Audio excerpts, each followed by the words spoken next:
السلام عليكم ورحمة الله وبركاته. أكم بلتن جرتو فيا ويا كان نجان نبش نجان نوشوا بقى نجان بلتني دعوتوتا في أردفتون في جند كيسن بلتين نجاتو والمني نجاتو رب نجان وأقولوا خير إنه عدتو ور ربين جبر رافقي ور ربين جلتو رتون داي جراتو ربنا وأقولوا كسران ربنا الرواقي بلو كصوم ربنا الرواقي بلو جمان قارين وفاتو إيجا ور ذكري ربي تسبايس ربنا وتحسسو كذكر ربيها قبلوا جالتو ربنا جالتو الربجيتو ربين جالت ربنا فقدو أول من ينقاطع وقاهي فياتا خنتيان سودان أمتك إني عندي كيسانو بكجرتني فيديو نمانين كبدير فيتوري فيديو نماسا نمو كداوة تنجتشم بربادا فيديو تشيني سمو إلال شكر أمتك إني على جرو بوكيني دها جرو فيديو إنس لما قولي قديسي سلمان الراهو دبچ قديسون بربادن اللي شير أمتك إني قولهم بربادي فيديو لما قديس بلس كيني كون كروالو إملاوان جروف hagalatu muajiratu man kenya waan keessa jiru argee amma dura yeroo sadii mokkas dhageessiya arfaffaa ta'uu yookiin shanaffaa amma arfaffaa ta'uu noolu wallahu alami egaa hundaafu namni kun nama gaafa manni keenya daaraa kee dhaabbatus gaafa manni keenya immoo aduu kee dhaabbatus gaafa manni keenya rooba keessa bulee agabuu oolus hunda argee nama jiruudha nama bakka hundatti rakkoo ummata keenya keessa hunda deemee iyyafataa ture ummataan hundaanuu lakkisaan ciisinaan callisinaa ummata kanarraa jechaa ture walloon jiguu jechuun oromoon jiguudha walloon beela'u jechuun oromoon beela'uudha walloon badu jechuun oromoon baduudha jee warra iyyaa ture jechuudha fayyaa wayyaataadha akkasii viidiyoo sallee akka daawwattan nama akkanaallee akka jajjabeeffattan warri immoo dandeettiitti qabdan fakkeenyallee akka fudhattan oromoon bal'aan bakka jirtan jechuun barbaada. Video kana lammataati tokko kan biraatis ni jira lammanu video kana share godhuun barbaada ulamaayin keenya tabiyya alaatis tabiyya keessaatis anilleen akka nama tokkotti waamicha godheen ture ulamaayi nama lamaaf himee waan kana hin callifnu ummata keenya kan hanga dandeettiitti gargaarru abbaa qabeenyaa gaafannu hin callisinaadha miidiyaa irrattis nu afeertanii akka waan kana dubbannu yatiima meeqa ijoollee warri irraa wareegame duunya jiraachisaa tureetti sanillee ayaddannuuti je'ee ummata ulamaayi sagalee qaban oromoon abdattu nama lama bilbila kiyyaatti bilbilee dubbisee jira mee isaanis waan arguuf jirra ni eegna waan deebinaaf kennanii akkasii callisuudhaan qabnu rakkoo ummataa dubbatuudha qabna yoo dubbanne malee immoo sassoo hammalee hin dhalatu jedhanii abbaan callisee gandi namaan dirmatu akkasii fayyaataa jiraadhaadha viidiyoo kana daawwadhaa hanga dhuma dhaamsa kiyyaas kanuma hanga dhumaa daawwadhaati gocha abbalessi keenya kun ummata keenyaaf dhaabbachaa jiru rabbi isaa haa jiraachisu halkan dukkanaa rooba kana keessa yeroo lafti biyyattiidha sodaa taate kana keessatti halkan dukkanaa ummata keenya bira dhaqee bira dhaabbachuudhaaf kan deemaa jirudha rabbi isaa jajjabeessu hanga dhumaa daawwadhaa share like subscribe godhuu hin dagatinaa youtube kana guddisaa akka liivii waraabnee ummata keenya bira mubaasharaa isin bira geenyutti share walii godhuu hin dagatinaa fayyaataa jiraadhaadha viidiyoo daawwadhaa.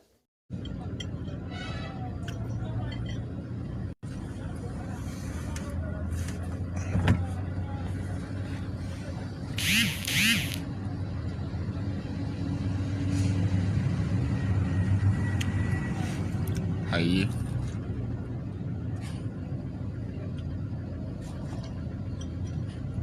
akka biyya kanaatti walakkeessaa halkanii akka qe'ee warra kaanitti walakkeessa guyyaa akkam jirtu isiniin jecha humni keessan guutummaan yookaan immoo jireenyi keessan guutummaan keessan qofaa kan isinitti fakkaatu kan keessan qofaa akka hin taane akka keessa bartan dabalatamu namoonni namummaa guutuun isaanitti dhaga'amuudhaatiif jireenya isaanii keessatti ammuma ofii isaanii jaallatan namoota kaaniifis iddoo qaban gaafa qabaatan akka dhaban namoonni yaadan gaafa dhaban immoo akka qabaatan namoonni yaadan baroonni kun wal caaluu isaanii guyyoonnis garaagara ta'uu isaanii warri beekan yookaan warri yaaduu danda'an gaafa hundumaa waan gaariidhaatiin beekamu kana gaafa isiniidhaatiin jedhu marsaa dheeraadhaatiif yookaan yeroo hedduudhaatiif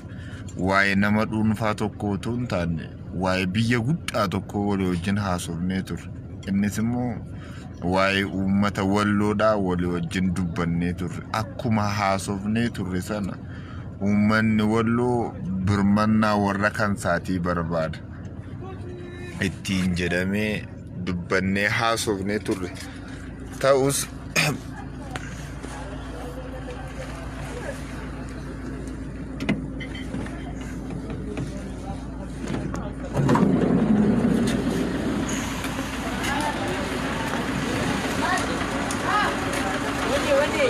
ta'us birmannichi namoota hundumaadhaatiin hin taane. Kana jechuun walluutu bakkeetti hafa jechuun miti asumaatiin yookaan walluutu hin ijaaramin hafa jechuun miti.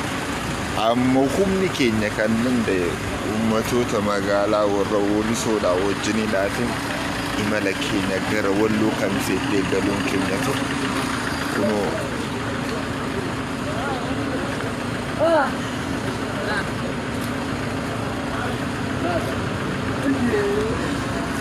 daandii nuti irra dhufnu baay'ee fagoodhaatiif yaaddessa haa ta'u malee magaalaan nuti keessa darbine baay'een isaanii haa sodaachisan malee rabbi nu gargaaree imala keenya gara achitti godhannee jirra.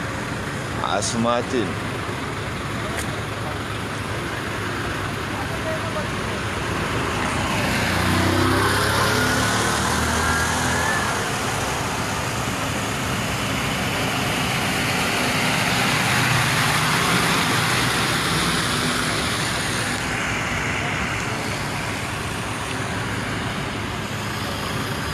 guyyoonni wal qixxee miti.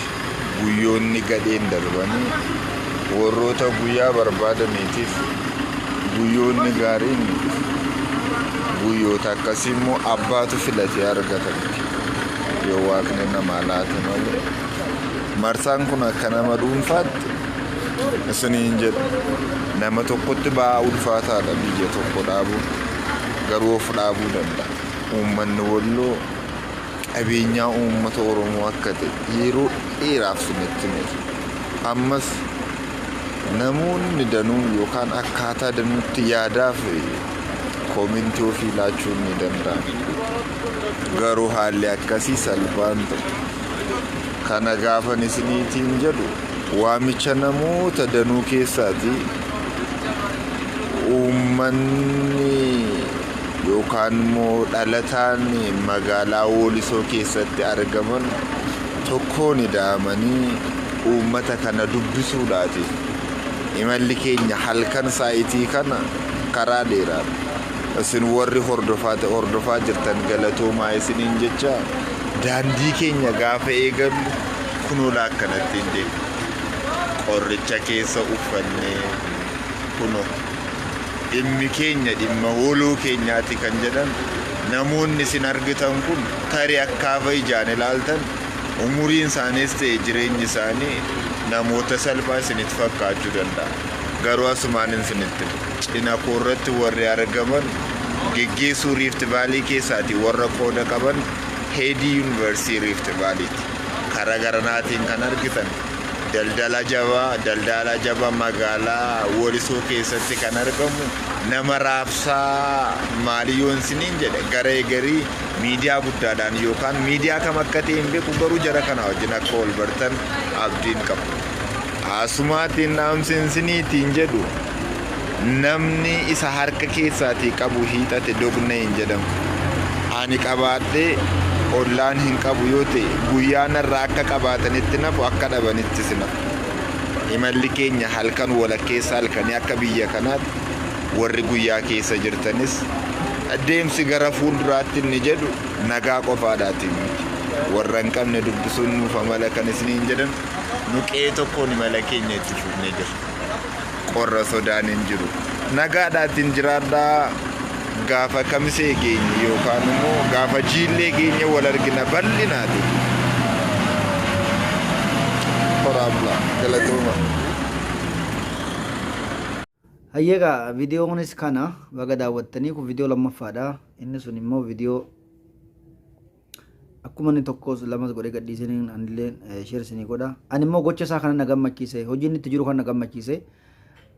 Waayiloota nama biraallee amma dura qofaa deemaa ture nama biraallee dabalatee deemaa jira jechuudha. Uummata keenya waan keessa jiran argee bakka itti isaan oolanii fi bakka itti isaan bulanii fi akka itti isaan oolanii fi akka itti isaan bulan nama argee himaa jirudha jechuudha. Dheengaddas miidiyaa irratti as bahee akka gaariitti haasaa gaarii hanga dhumaa anillee viidiyoo isa fuudhee sheer godheen jira agartanii jirtanii ammallee karaa Walloo imalaa jira. Waan irra jiruu fi waan uummanni keenya irra jiru ammallee gabbaasuudhaaf kan deemu jirudha. Hanga dandeettii isatti bira dhaabbatuuf jira. Afaaniin dubbannee duubatti hafuu hin taane lubbuu teenya qabsiifneeti wareega kaffalla uummata Oromoo Wallootiif jechaa jira jechuudha. Maaliif rakkoo uummata waan argee fi namni gaafa waa qabu isa waa dhabeef yoo laate rabbiillee rahmata namaa godha baga jiraattanii yeroo kana geessanii warri sagalee uummataa ta'uu hundeessan sagalee uummataa ta'a. Ulamaa'iin hin callisina. Ulamaa'iin kan biyya keessaatis kan biyya alaatis hin callisina. Uummata yatiima abbaan irraa wareegame manni irraa gubate qofaa jirtu tanaaf dirmachuu hin callisina jechuun barbaada. Kunillee dhaamsa kiyyaa baga jiraattanii fakkeenya baleessa keenya kun hojjetaa jiru suniif haa ta'uutii umurii keessa dheeratu oolmeenyi nagaa jenna. Salaamullaahi alaikum warahmatullah.